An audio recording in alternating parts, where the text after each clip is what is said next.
થરાદ તાલુકાના મોરીલા ગામમાં આવેલું બસ સ્ટેન્ડ જર્જરિત હાલતમાં ખંડેર બની ગયેલું જોવા મળી રહ્યું છે।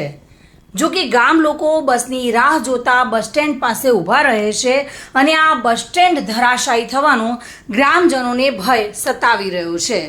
આ બસ સ્ટેન્ડ ઉતારી લેવામાં આવે તો મોટી દુર્ઘટના થતી અટકી શકે છે, જેથી જલ્દીથી જલ્દી ગ્રામ પંચાયત દ્વારા બસ સ્ટેન્ડ ઉતારી લેવાની કામગીરી હાથ ધરવામાં આવે તેવી ગામ લોકોની માંગ છે। બસ સ્ટેન્ડ જર્જરિત હાલતમાં હોવા છતાં ઉતારી લેવામાં નહીં આવે તો દુર્ઘટના સર્જાઈ શકે છે। જો કે બસ સ્ટેન્ડ ધરાશાયી થતાં જાનહાનિ થાય તો જવાબદાર કોણ રહેશે તેવા સવાલો પણ ઊભા થઈ રહ્યા છે। આ જર્જરિત બસ સ્ટેન્ડનો કાટમાં તાત્કાલિક ધોરણે ઉતારી લેવામાં આવે તેવી ગ્રામ પંચાયતો અને સરકાર જોડે માંગ ઉઠવા પામી છે। Bureau report, today Gujarati news.